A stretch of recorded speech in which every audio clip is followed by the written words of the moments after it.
The ventilation shaft rattled 3 times before Owen Reed noticed something was wrong. He lay on his back in the maintenance tunnel beneath Draconis Station, a wrench in one hand and a diagnostic tablet in the other. The cooling pipes above his head dripped condensation onto his coveralls. Nobody liked working down here in the guts of the station, where the air tasted like metal and recycled sweat. The rattle came again, not mechanical, something alive. Owen rolled onto his side and pressed his ear against the ductwork. A high-pitched whimpering sound leaked through the metal, barely audible over the hum of circulation fans. He sat up and bumped his head on a low-hanging pipe. Every maintenance worker on the station knew the rule about the levels above them. The Dragon hatchery took up 3 full decks of premium real estate. The nobles paid extra for temperature-controlled environments and private launch bays. What happened up there stayed up there. But that sound was definitely coming from the waste chute. Owen checked his tablet. His shift ended in 20 minutes. Bryn would have his head if he clocked overtime without authorization again. The whimpering grew louder and more desperate. He cursed under his breath and crawled toward the access panel. His fingers found the manual release, and the hatch popped open with a hiss of pressurized air. The smell hit him first, sulfur and something else. Blood maybe. Owen pulled himself up into the chute and clicked on his headlamp. The beam cut through the darkness and reflected off scales. Small scales, dull gray scales that should have shimmered like polished steel. A dragon hatchling lay crumpled against the wall of the disposal chute. It was tiny, barely larger than a house cat. Its wings were folded at odd angles and one of them looked bent. The creature's chest rose and fell in shallow breaths. Frost crystals formed on its snout. Owen knew what this meant. He had seen the holovids. Dragon families only kept the strong ones, the perfect ones. This little thing had been judged and found wanting.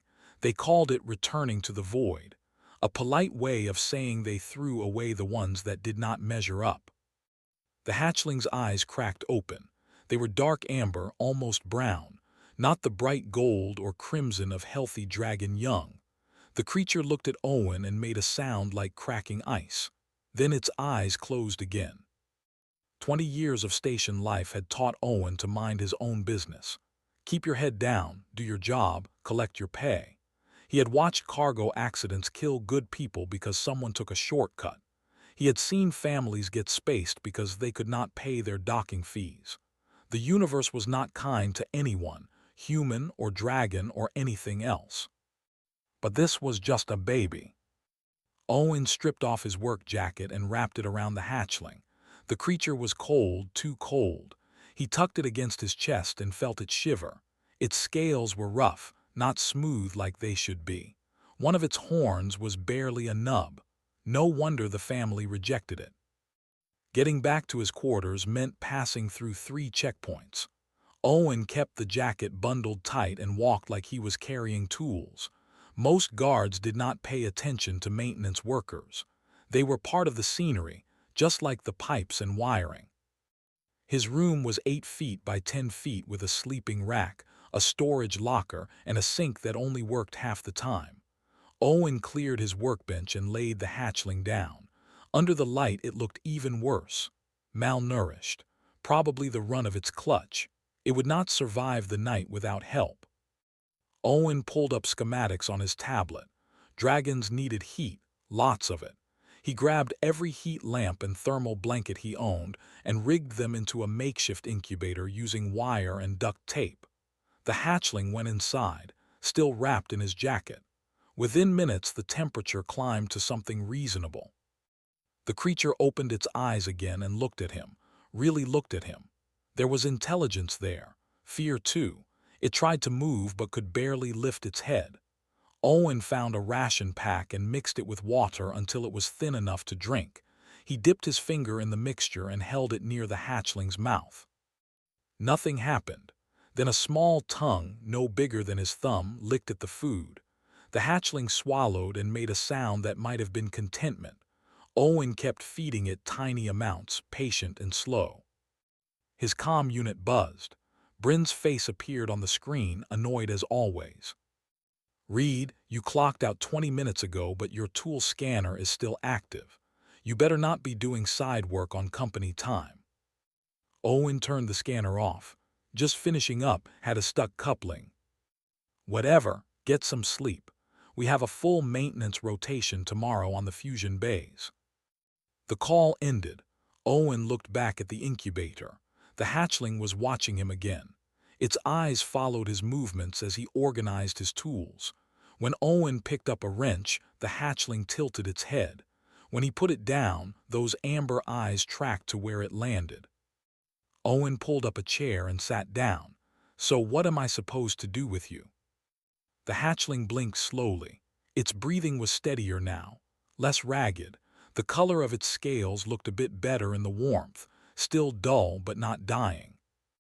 "They threw you away," Owen said quietly. "Your own family decided you were not worth keeping." The hatchling made that ice-cracking sound again. It struggled to move its bent wing and failed. Pain flickered across its small face. Owen reached into the incubator and gently straightened the wing. The hatchling flinched but did not pull away. He examined the joint carefully. Not broken, just bent from being crammed in the chute. He applied pressure in small increments until the wing lay flat. The hatchling watched him the entire time. "There," Owen said, "better." The creature flexed the wing slightly and settled back down. Its eyes were already closing. Owen checked the temperature readings and adjusted the heat lamps. Tomorrow he would have to figure out what to do long-term. Dragons were protected, owned. Taking one without permission was theft at minimum. At worst, it was a capital offense. But tonight the hatchling was warm and fed and breathing. That would have to be enough. 3 weeks changed everything. Owen named the hatchling Ash because of his gray scales. The name seemed to fit. Small, overlooked, but still burning somewhere deep inside. Ash grew stronger each day, eating more and moving around the tiny quarters with increasing confidence. His bent wing healed straight and both wings could fold properly now. But he was still undersized, still dull-scaled, still wrong by dragon standards. The real surprise came when Owen discovered just how smart Ash actually was.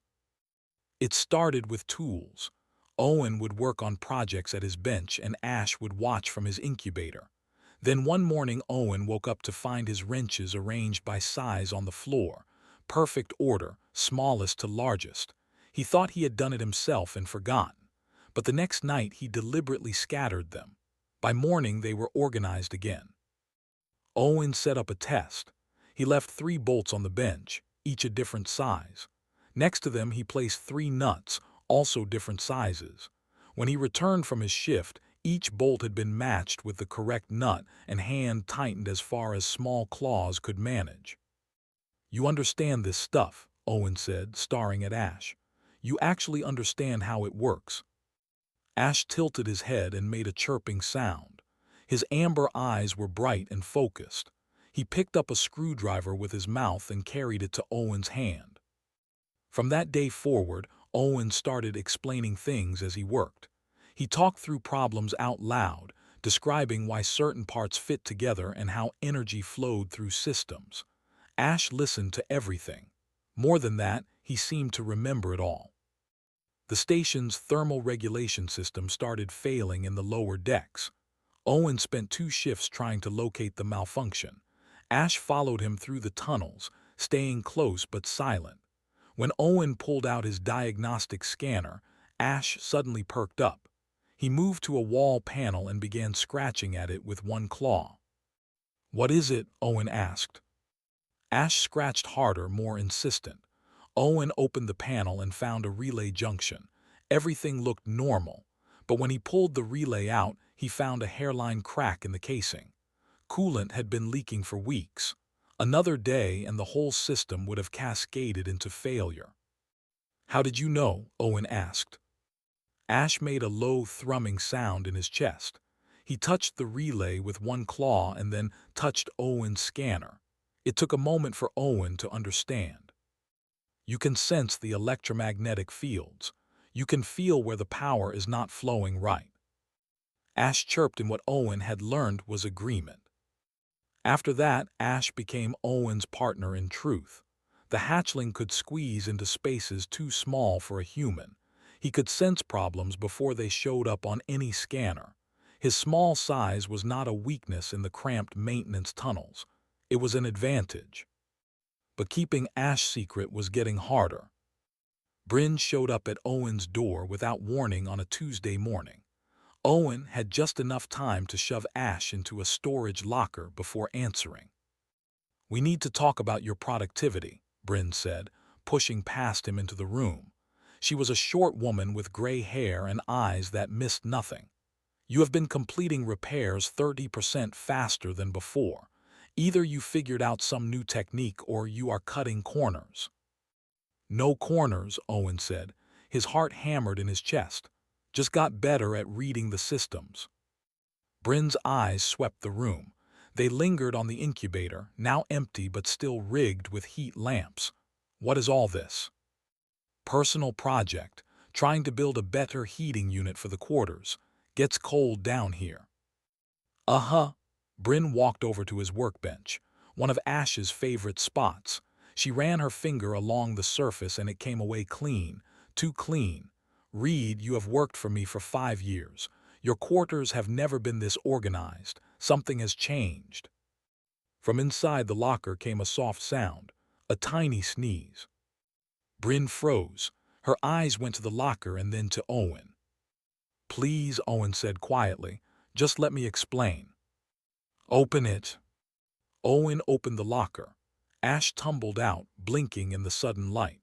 He saw Bryn and immediately tried to hide behind Owen's legs. His wings pressed flat against his sides. Bryn stared for a long moment. "That is a dragon hatchling." "Yes." "You stole a dragon hatchling." "I saved him. They threw him away, left him in a disposal chute to freeze." Bryn knelt down slowly. Ash peeked around Owen's leg at her. She extended one hand, palm up, not threatening.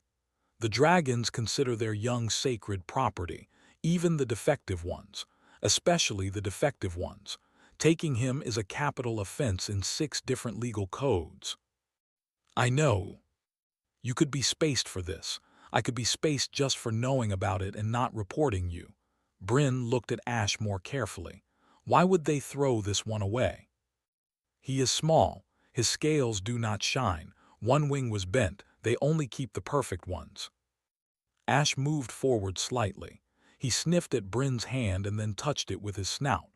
Bryn stayed very still. The hatchling made a soft trilling sound and then retreated back to Owen. "He trusts you," Bryn said. She stood up and crossed her arms. "Reed, I have to report this, you know that. By tomorrow the dragon families will know. They will demand him back. They might even demand your execution for theft." "I understand."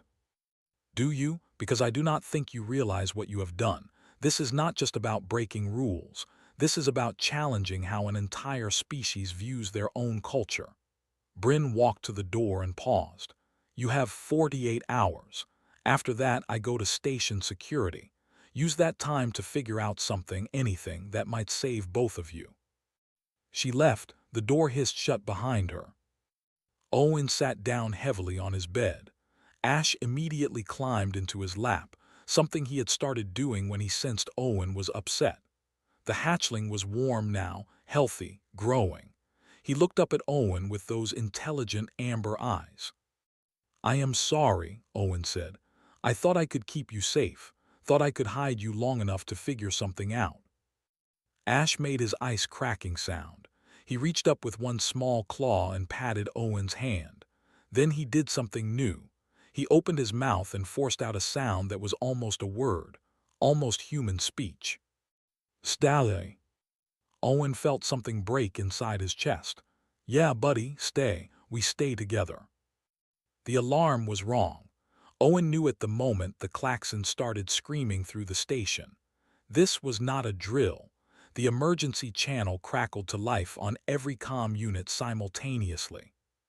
"All personnel to emergency stations. Primary fusion reactor showing cascade failure in cooling system. Repeat, Cascade failure in primary reactor. We have 6 hours to containment breach. Owen was running before the announcement finished.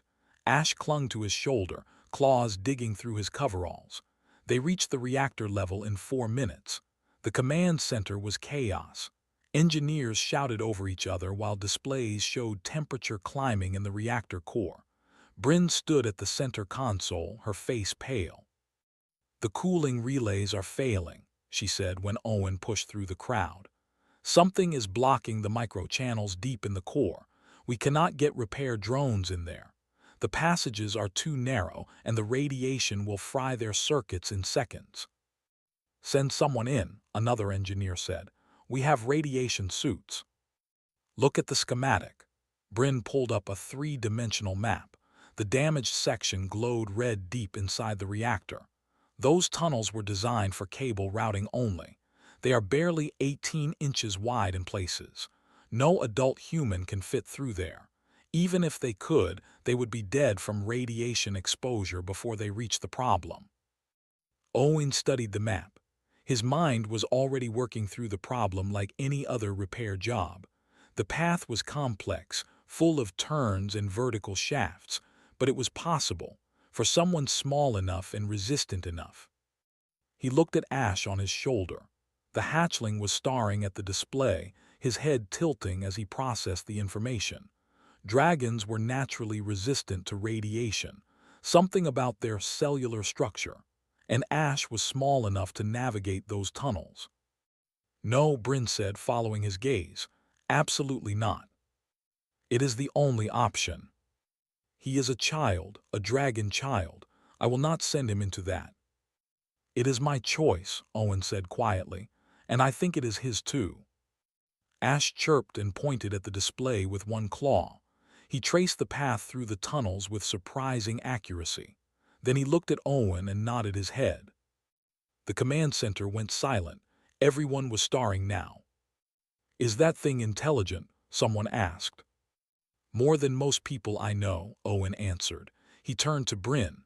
5 hours and 40 minutes left. We are wasting time arguing." Bryn closed her eyes for a moment.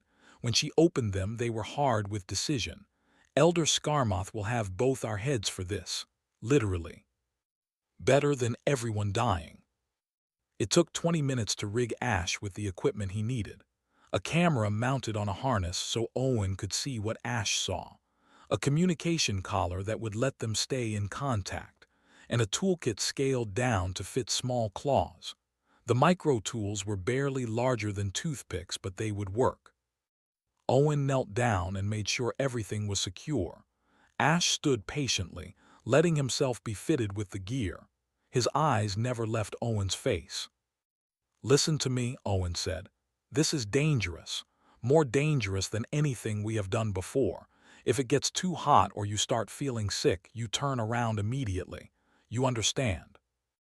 Ash made his agreement chirp. He reached up and touched Owen's cheek with one claw, gentle, reassuring. The entrance to the maintenance tunnels was a small hatch in the floor. Beyond it lay a vertical shaft dropping 20 feet into darkness. Ash looked down and then back at Owen one more time.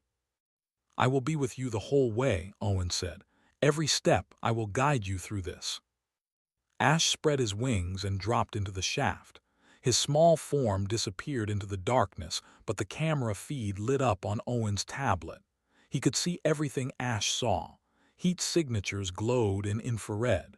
Radiation levels appeared as colored overlays. "Okay, buddy, you need to go forward about 10 meters. You will see a junction splitting left and right. Take the left path." Ash moved quickly through the tunnel. His claws found purchase on the metal walls. He was surprisingly graceful in the cramped space, using his wings for balance and his tail for steering. A full-grown dragon could never do this. Only someone his size could navigate these passages. The temperature kept climbing. Owen watched the radiation counter on his screen tick upward, still within safe levels for dragon physiology but climbing steadily. "Coming up on the first relay," Owen said. "You should see a junction box on your right." Ash's camera panned to show the box. 3 relays sat inside, each one slightly different. Owen had loaded schematics into the system, but seeing them in person was different. One relay was cracked. Another had coolant residue around its base. The third looked intact, but its indicator light was dark. Ash, this is important. You only have enough spare parts for one relay. We need to choose correctly. Owen pulled up the schematics and compared them to what he saw on the screen. The cracked one is obvious, but I think that is a red herring. Look at the third one, the dark light. Can you feel any electromagnetic activity from it? Ash moved closer. He placed one claw on each relay in turn. After a moment, he tapped the third relay twice. You are sure? No current flow. Ash tapped it again more firmly. Then he reached for his toolkit. Owen talked him through the replacement, removing the mounting screws, disconnecting the power leads, sliding the old relay out and the new one in. Ash's claws were steady despite the heat, despite the danger. He worked with the confidence of someone who had done this 100 times. The new relay clicked into place. Its indicator light blazed green. Good work, buddy. Now we need to do that 2 more times. They moved deeper into the reactor core. Each relay was harder to reach than the last. The tunnels grew hotter. Radiation levels climbed. But Ash never hesitated. He listened to every instruction and executed each repair perfectly. The final relay was in a vertical shaft barely wide enough for Ash to squeeze through. Owen watched the radiation counter spike into yellow, dangerous even for dragons. They had minutes before it would cause permanent damage. Ash, if you need to leave, do it now. The hatchling looked directly into the camera. His amber eyes were determined. He shook his head and kept climbing. The last relay took 3 minutes to replace. Owen counted every second. When the indicator light finally turned green, the core temperature began dropping immediately, stabilizing. The cascade failure had been stopped. You did it, Owen said. Now get out of there fast. Ash turned and scrambled back through the tunnels. He moved faster than before, wings tucked tight, claws finding every handhold. When he emerged from the access hatch, Owen grabbed him and held him close. The hatchling was hot to the touch and breathing hard but alive. The command center erupted in cheers, but Owen barely heard them. He was too busy checking Ash over, making sure he was okay. Station security arrived 5 minutes later. The holding cell was clean at least. Owen sat on a metal bench while Ash curled up in his lap, exhausted from the reactor repair. 2 security guards stood outside the transparent barrier, watching them like they might explode at any moment. Bryn had been taken to a different cell. Owen hoped she would be okay. This was his fault, not hers. The door at the far end of the corridor hissed open. Owen recognized the figure immediately. Elder Skarmoth was massive even for a dragon, his scales gleaming like polished bronze. His wings were folded tight against his back to fit through the hallways. Behind him came 3 more dragons, all wearing ceremonial robes marking them as high families. Skarmoth stopped in front of the cell. His golden eyes found Ash immediately. Something flickered across his face. Disgust maybe, or shame. That is clan property you hold, human. His name is Ash, Owen said quietly. It has no name. It was rejected, returned to the void as is our right and our law. Skarmoth's voice was deep, resonant. Each word carried weight. You have committed theft of the highest order. The penalty is death. He would have died in that disposal chute. That was the intention. Weak bloodlines must be culled so the strong can flourish. This is how dragons have maintained their power for 10,000 years. Skarmoth leaned closer to the barrier. You think your human sentiment changes anything. You think saving one defective hatchling matters. Ash stirred in Owen's lap. He lifted his head and stared at Skarmoth. The elder dragon stared back. For a long moment neither moved. He saved your station, Owen said. Thousands of lives, including dozens of dragons. He did what nobody else could do. He performed a task. Nothing more. A tool that was used and will now be returned to proper ownership. Scarmoth straightened. The council convenes in 1 hour to determine your fate and the fate of the property. Prepare yourself, human. They left. The corridor fell silent except for the hum of air recyclers. I am sorry, Owen whispered to Ash. I tried. Ash made a soft sound and pressed closer against Owen's chest. The council chamber was larger than Owen expected, a circular room with seats arranged in tiers. Representatives from every major species on the station filled the benches. Dragons occupied the highest tier, their presence dominating the space. Humans sat in the middle sections, along with Quillans, Vescari, and others. At the very bottom sat Owen and Ash, with Bryn beside them. Elder Scarmoth called the session to order. His voice filled the chamber without need for amplification. We are here to judge theft and corruption. The human Owen Reed has stolen dragon property. The human Bryn has concealed this crime. Both have violated treaties and law. The penalty is clear. A Quillan engineer named Tess stood from her seat. Her 4 arms gestured as she spoke, the translator collar rendering her clicks and whistles into Galactic Common. I object to the characterization. The reactor logs show that the hatchling made independent decisions during the repair. He chose which relay to replace based on electromagnetic sensing that our best equipment cannot match. He demonstrated problem-solving ability consistent with sapient intelligence. It followed instructions, Scarmoth countered. Any trained animal can do the same. Then explain this. Tess pulled up holovid footage from the reactor core. It showed Ash pausing at the junction, examining all 3 relays. He is checking them himself, making his own assessment. The human Owen Reed suggested the 3rd relay, but look closely. The hatchling examines all 3 before agreeing. He is not simply following orders. He is thinking. Murmuring spread through the chamber. Dragons shifted uncomfortably in their seats. A human woman stood from the diplomatic section. She wore a dark suit with the emblem of Earth's Terran Alliance on her shoulder. Owen recognized her vaguely. Ruth something, a negotiator who handled interspecies disputes. Elder Scarmoth, I have a question about dragon law. If this hatchling is property, how can he be held responsible for his actions in the reactor? Property does not make decisions. It is used. The property was stolen and misused by the human. But if he is sapient, as the engineer test suggests, then he cannot be property under Galactic Council law. Sapient beings have rights. They cannot be owned. Ruth's smile was thin. So which is it? Is he property or is he a person? Scarmoth's scales rippled with suppressed anger. You twist words, human. I simply ask for clarity, because dragon law itself has precedent for this situation. Ruth pulled up a document on the main display, ancient text in dragon script. The bonding codes, dating back 6,000 years. When a dragon chooses a warrior companion, that bond supersedes family obligations. The dragon is no longer bound by bloodline but by choice. That law applies to adult dragons selecting battle partners. The law does not specify age, only choice. Ruth turned to face Ash. Has this hatchling chosen? Everyone looked at Ash.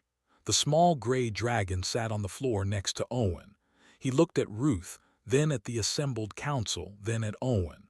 Without hesitation, Ash walked over and sat down directly beside Owen's feet. The chamber erupted in argument. Dragons roared objections. Other species called for order. Scarmoth slammed his tail against the floor, the impact shaking the room into silence.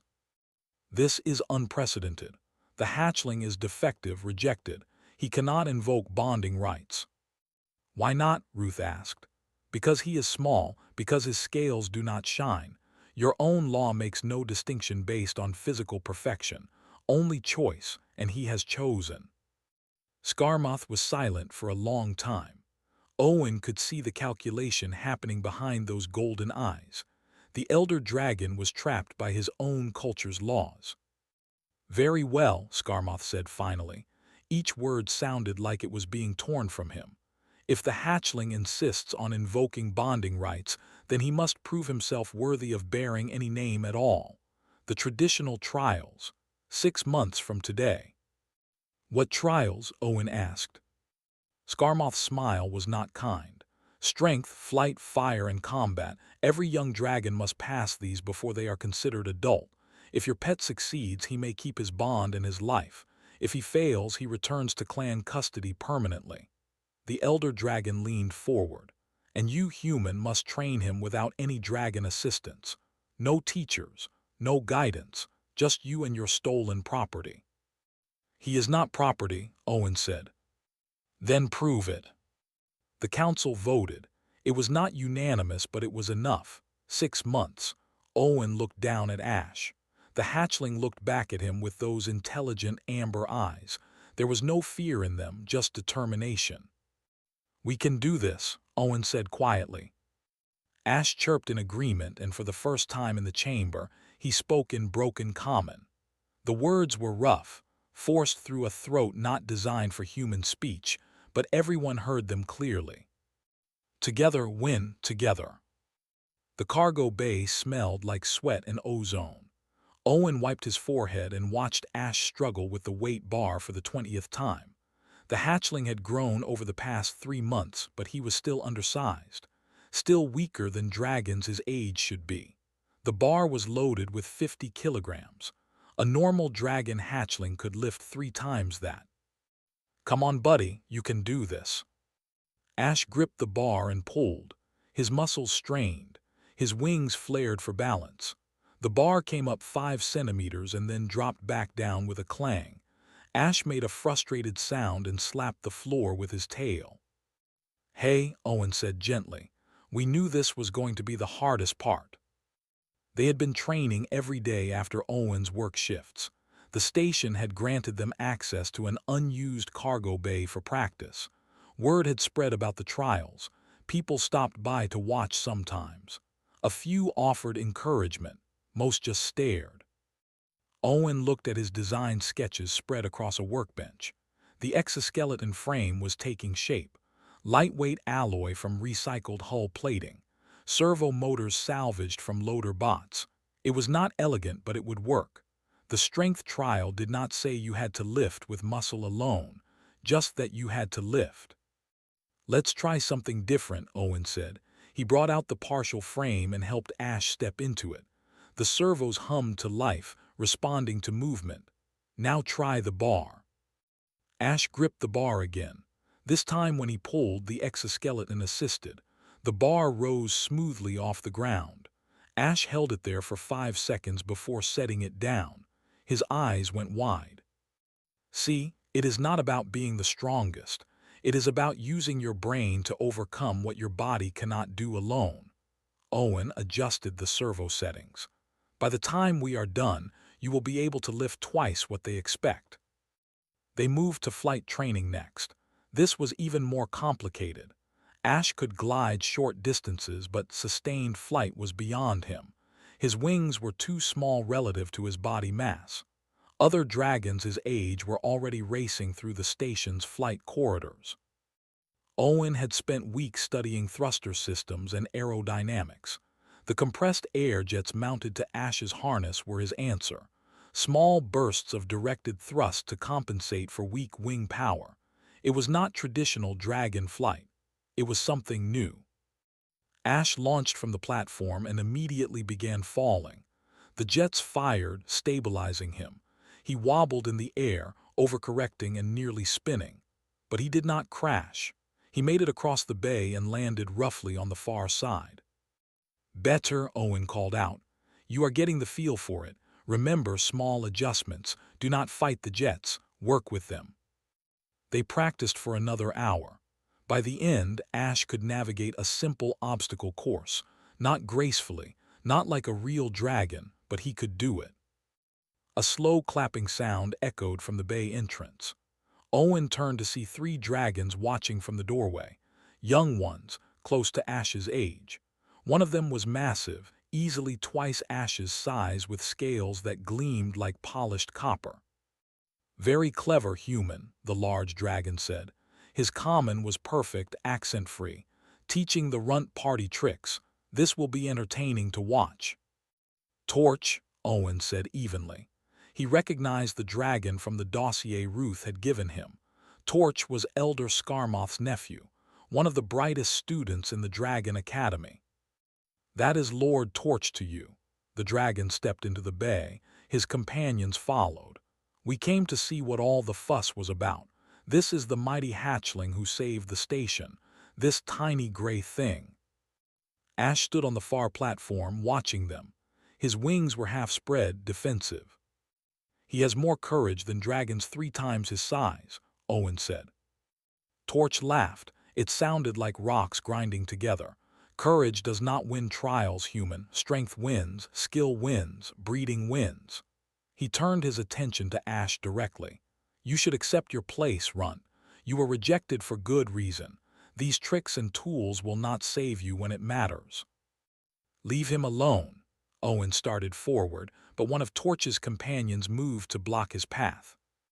Ash made a sound, not his usual chirp or ice crack.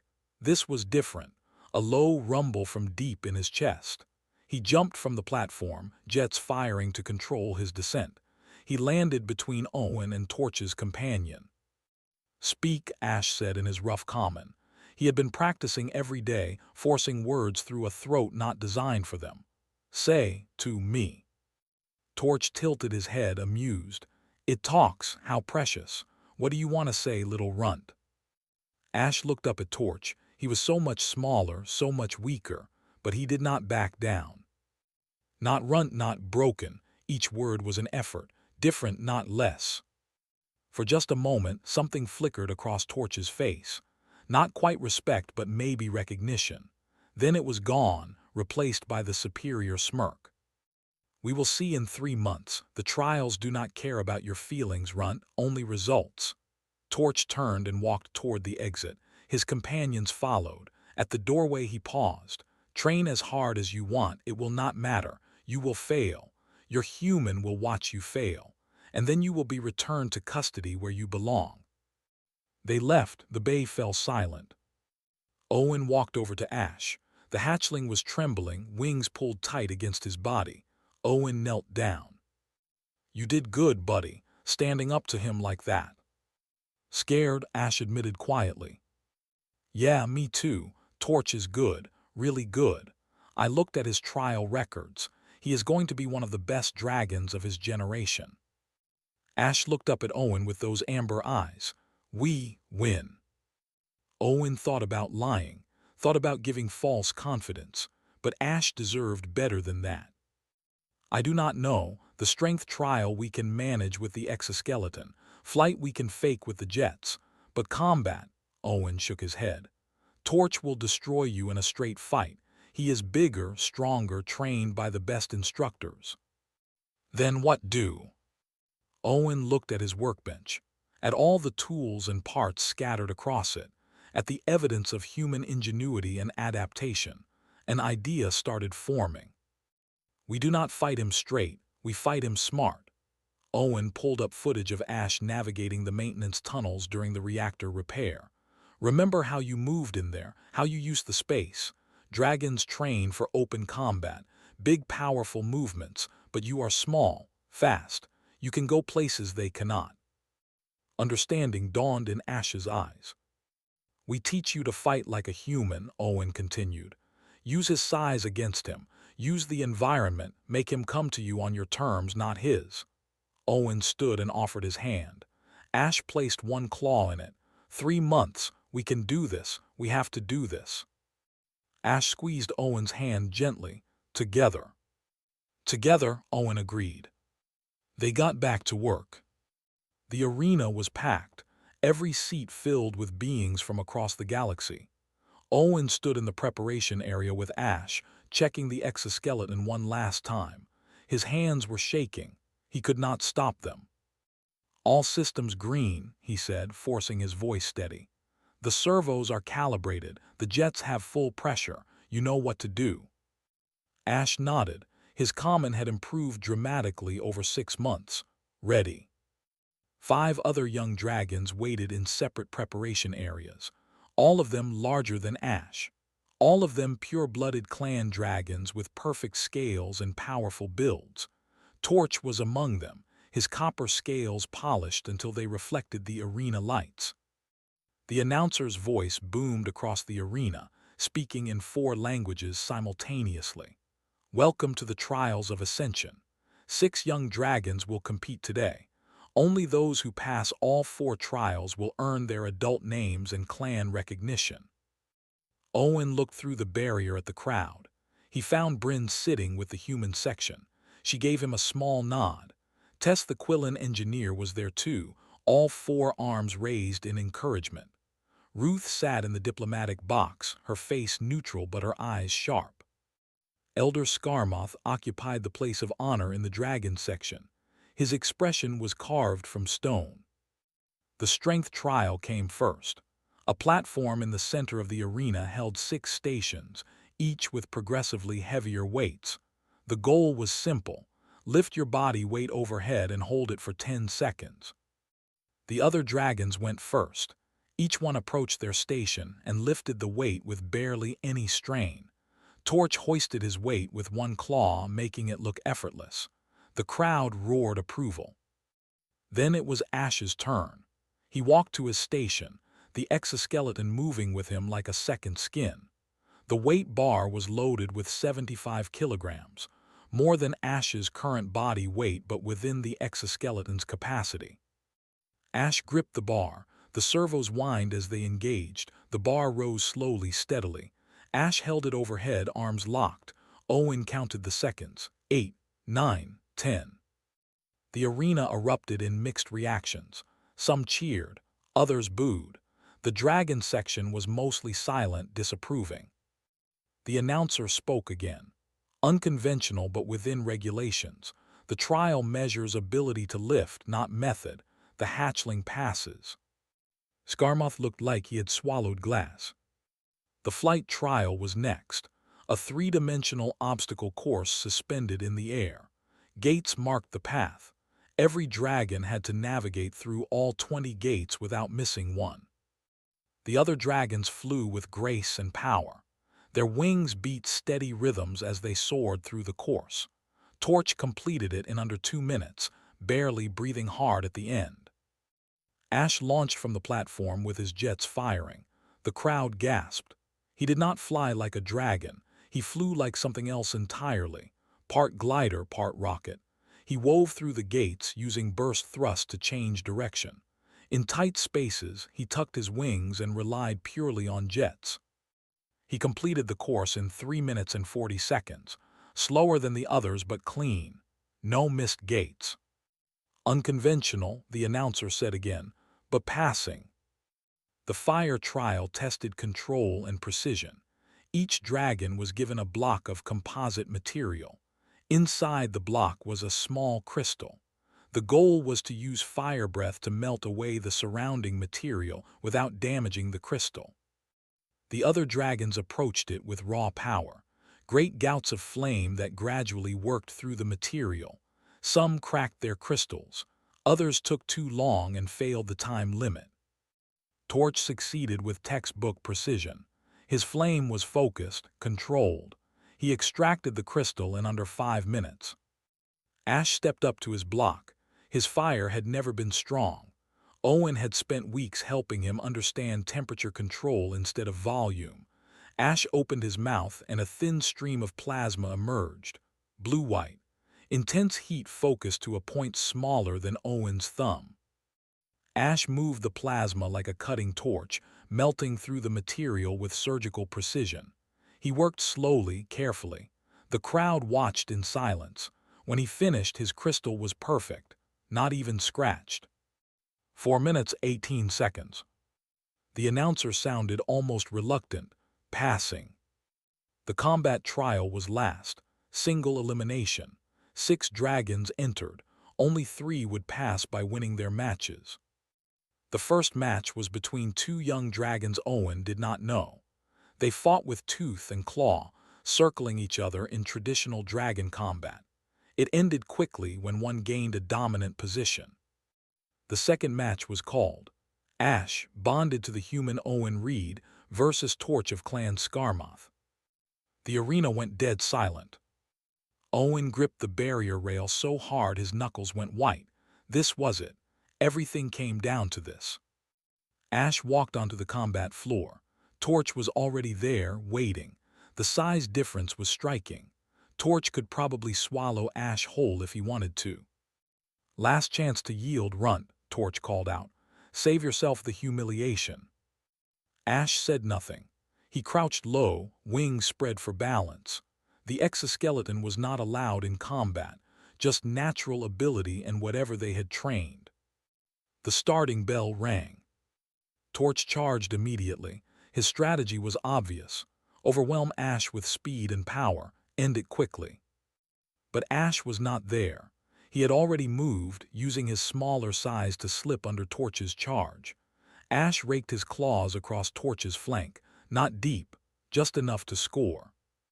Torch spun faster than something his size should move. His tail whipped around. Ash jumped, jets firing to boost him higher than his wings could manage. The tail passed underneath him. Ash landed on Torch's back. In traditional combat, this would be a winning position. But Torch rolled, trying to crush Ash beneath his greater weight. Ash used the jets again, pushing himself clear at the last second. He landed in a tumble and came up running. "Stand still, coward," Torch roared. "Not coward, smart." Ash led Torch toward the edge of the arena where support pillars created obstacles. In the open space, Torch had every advantage. In the tight spaces, Ash could maneuver. Torch followed, enraged now. His attacks became less controlled, more aggressive. Ash dodged and weaved, using the pillars for cover. He landed small strikes whenever he found an opening. None of them serious, but they added up. Minutes passed. Torch was breathing hard now, frustrated. Ash was tired too, Owen could see it, but he kept moving, kept adapting. Torch made a mistake. He overextended on a lunge. Ash saw the opening and took it. He dove forward under Torch's guard and locked his jaws on Torch's throat, not biting, just holding, the position of submission in dragon combat. Torch froze. He could break free easily. But doing so would mean admitting he had been caught, that the runt had actually scored a winning position on him. The arena held its breath. Slowly, Torch lowered himself to the ground, the signal of yield. Ash released him and stepped back. The arena exploded in sound, half cheering, half outrage. Owen found himself shouting without realizing it. Bryn was on her feet. Tess was waving all four arms. Ash looked up at Owen. Even from across the arena, Owen could see the exhaustion, but also the pride, the joy. The announcer struggled to be heard over the noise. Ash, bonded to Owen Reed, wins by submission. He passes all four trials. Elder Skarmoth stood slowly in his seat. His face was unreadable. He spread his wings, demanding silence. The arena gradually quieted. The trials are complete. As witnessed by all gathered, the hatchling has passed. Each word sounded like it caused him physical pain. By our laws, he has earned the right to bear a name. However, he has rejected tradition in every trial. Therefore, I strip him of any claim to Clan Skarmoth. He is no dragon of our bloodline. Owen felt cold dread. This was it, the moment Skarmoth took Ash away. But Ruth stood in the diplomatic box. Elder Skarmoth, the terms were clear. Pass the trials and maintain the bond. Clan membership was never specified. A dragon without a clan is no dragon at all. Then he will be the first, a voice called out. Torch had walked to the center of the arena. Blood still dripped from the scratches Ash had given him. I yield to him, not because he is stronger, but because he fought with more honor than I showed, more intelligence, more heart. Torch looked directly at his uncle. He is more dragon than most of us will ever be. The crowd erupted again. Other young dragons in the trial group began voicing agreement. Even some of the elder dragons looked thoughtful.